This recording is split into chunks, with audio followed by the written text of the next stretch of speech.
Bismillahirrahmanirrahim. Assalamualaikum warahmatullahi wabarakatuh. Baik, setelah kemarin kita membahas mengenai pemberian obat rute parenteral secara umum ya. Untuk pertemuan kali ini atau kesempatan kali ini kita akan membahas tentang injeksi subkutan ya. Saya review lagi untuk dasar teorinya.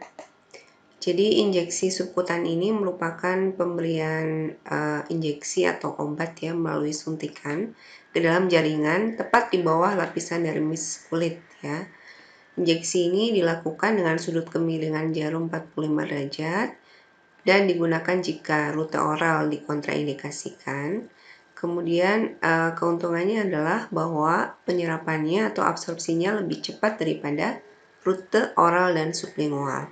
Nah, ini adalah lokasi-lokasi yang digunakan pada injeksi subkutan ya, ada di lengan atas sini, kemudian di abdomen, kemudian di paha atas ya, daerah otot vastus ya, kemudian di punggung atas dan di punggung bawah atau daerah pinggang ya, di atas daerah panggul. Baik, selanjutnya untuk injeksinya, jadi pertama dilakukan disinfeksi dulu ya dengan alkohol atau ini menggunakan alkohol swab ya, secara melingkar ya, ini dari dalam keluar, kemudian sambil menunggu kering ya. Selanjutnya kita menginjeksikan sudutnya tadi 45 derajat, diaspirasi, kemudian didorong obatnya secara perlahan dan kapas ini tadi jangan dibuang ya, atau kalau sudah dibuang kita ambil yang baru, memfiksasi jarumnya agar saat dicabut ini kulitnya tidak terlalu terangkat ya, sehingga pasiennya tidak sakit. Nah, ini lokasinya di lengan atas, kira-kira 3 atau 4 jari di bawah akromion ya, yaitu di bagian musculus deltoideus yang paling tebal ya. Nah, ini tadi perbandingan sudut injeksinya. Ini untuk intramuskuler ya 90 derajat, ini untuk subkutan atau subkutis 45 derajat, dan ini untuk intrakutan sudutnya 15 derajat. Baik, mungkin bisa dilihat dulu untuk animasinya ya.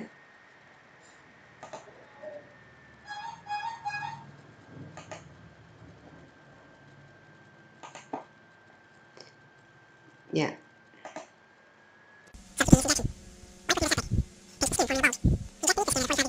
Maaf, harus cepat ya. Harusnya pakai sarung tangan ya.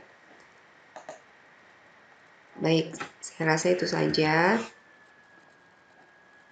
Selanjutnya kita bahas SOP-nya ya. Baik, sebelum saya peragakan, kita bahas dulu SOP-nya. Nah, ini adalah untuk persiapan alatnya. Kemarin sudah saya peragakan ya, untuk apa saja yang disiapkan, kemudian bagaimana caranya menyiapkan obat dari sediaan ampul maupun vial atau flakon ya. Nah, ini untuk poin 2 sampai 6 ya, saya peragakan.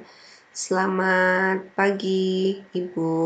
Perkenalkan, saya bidan Gita, bidan jaga yang bertugas pada pagi hari ini. Ini benar ya dengan Ibu Siti. Rumahnya daerah Lowokdoro Sukun. Ya, misalnya jawabannya ya. Nah, jadi setelah itu maka kita menjelaskan tujuannya atau tindakan yang akan dilakukan. Baik Ibu Siti, jadi pada kesempatan ini saya akan memberikan obat kepada Ibu melalui suntikan. Ya, suntikan itu nanti akan saya berikan di lengan Ibu, lengan bagian atas, nanti di sebelah kiri saja ya Bu ya. Tujuannya agar Ibu keadaannya cepat membaik. Mungkin nanti setelah disuntik ibu agak sedikit pegal ya Bu ya. Nah untuk itu nanti setelah disuntik ibu istirahat dulu, duduk dulu. Saya observasi selama 30 menit nanti ya. Bagaimana Ibu? Nah ini nomor 6 ya. Apakah Ibu bersedia, setuju dengan tindakan yang akan saya lakukan? Nah, kemudian untuk yang nomor 6 ini, tandanya adalah ibunya menandatangani inform consent ya. Kemudian juga privasi pasien dengan memasang sketsa atau sampiran. Ini kalau pintunya dibuka ya ditutup ya. Kemudian kalau jendelanya dibuka. Kalau untuk sirkulasi ada korden, ya kodenya ditutup ya. Ya, pastikan lingkungannya aman dan nyaman. Kemudian setelah kita cuci tangan, alat-alat yang sudah disiapkan tadi sudah kita letakkan di troli, kita dekatkan. Kemudian mengatur posisi klien di sini. Ya tadi ya, kalau untuk injeksi subkutan, idealnya itu memang duduk ya, apalagi daerahnya di lengan atas ya. Nah ini setelah atur posisi, tentukan tempat injeksi. Jadi kalau di daerah lengan atas dia pakai baju yang panjang atau ada lengannya yang di atas siku ya kita sing-singkan ya. Kemudian setelah kita menggunakan sarung tangan ya dua tangan ya. Jadi lakukan tindakan antiseptis ya atau disinfeksi daerah injeksi menggunakan alkohol 90% dan memberitahu klien akan lakukan injeksi. Ibu, ini akan saya suntik ya Bu ya, mungkin agak sedikit sakit, Ibu tarik nafas dulu ya. Nah ini kemudian dimasukkan jarumnya, setelah dimasukkan sudutnya 45 derajat, lakukan aspirasi, kemudian masukkan obat secara perlahan, tekan daerah atau area injeksi dengan kapas alkohol, kemudian beritahu klien bahwa tindakan telah selesai dilakukan. Ibu ini tindakan suntikannya sudah selesai dilakukan. Bagaimana Ibu rasanya gitu ya kita sebenarnya evaluasi di akhir ya, tapi bisa kita tanyakan ya.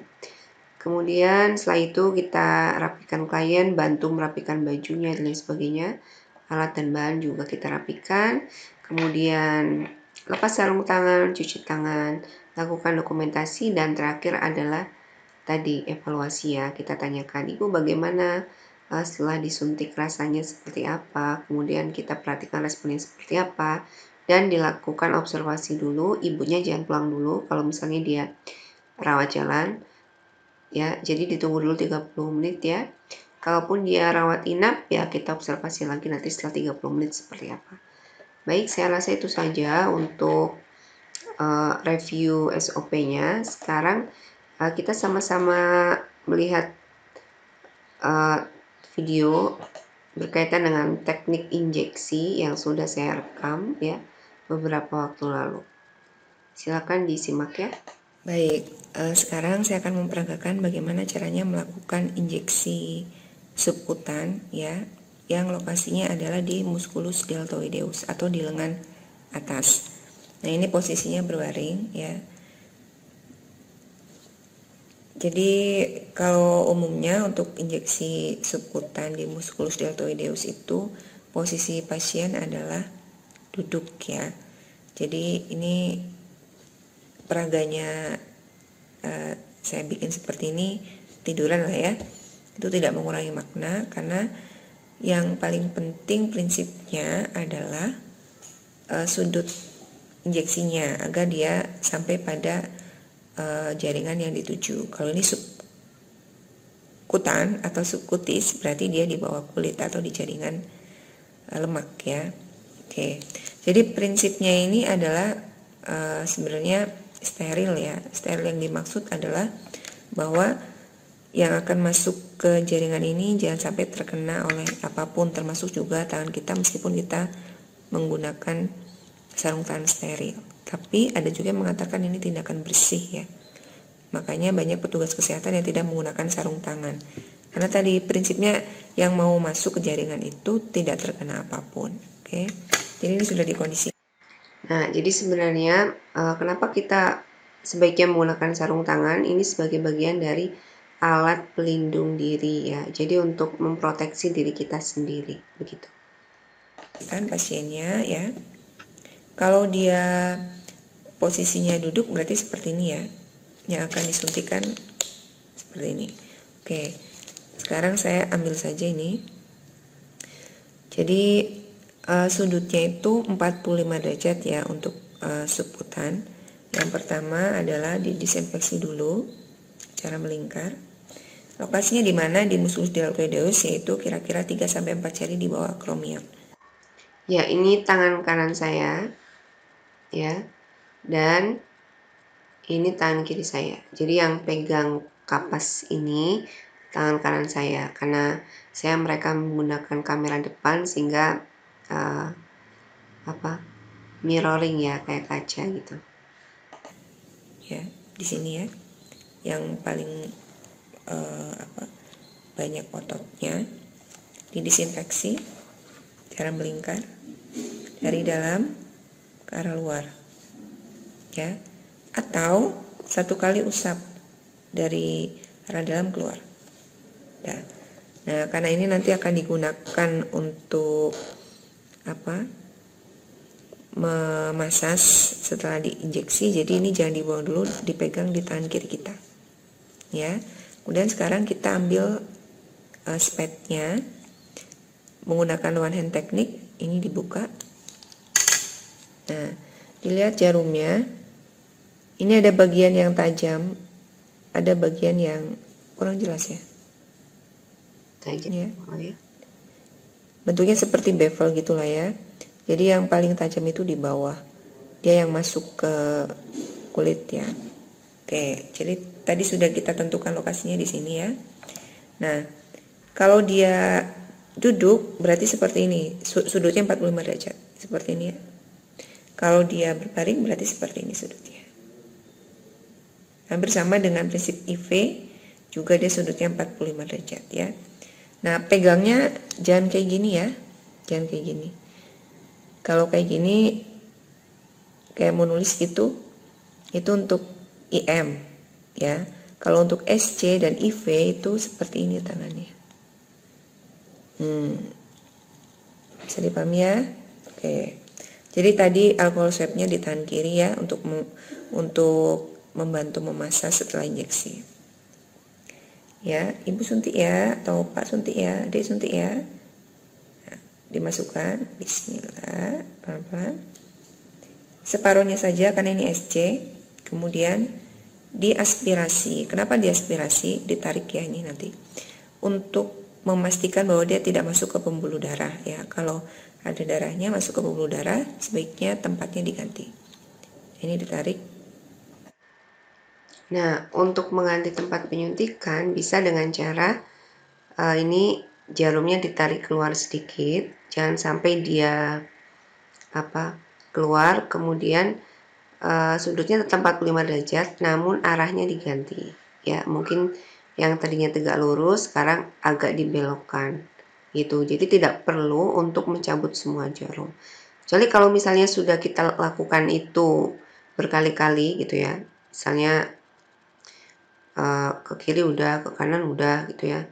Kok masih tetap ada darahnya atau kita jadi gagal fokus karena di sini ada darahnya, bisa ganti lokasi, kemudian ininya juga bisa ganti saja ya, karena kadang mengganggu karena di sini sudah ada darah gitu ya. Ya, itu saja. Plunger-nya diaspirasi, ditarik keluar, kemudian didorong pelan-pelan, obatnya dimasukkan. Biasanya yang sakit saat memasukkan obat ya, saat masuk jarumnya, dan saat dicabut biasanya enggak. Asal nyabutnya juga cepat dan juga secara lembut ya.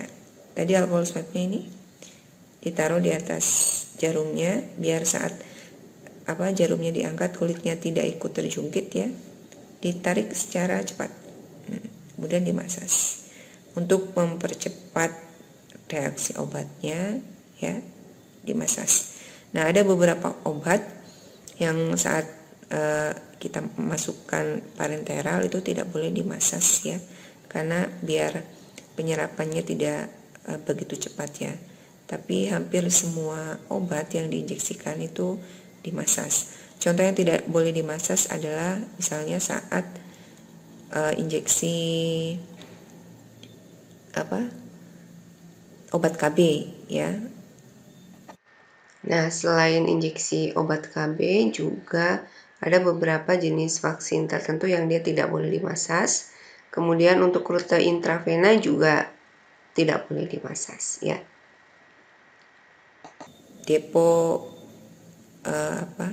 Depo-progestin ya yang suntik 3 bulan atau suntik 1 bulan untuk Cyclofam itu tidak boleh dimasas, hanya diusap aja. Oke.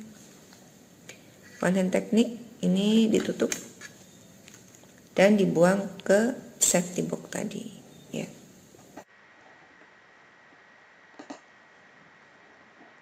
Ya, saya rasa itu saja untuk teknik injeksi subkutan ya. Terima kasih sudah belajar bersama saya.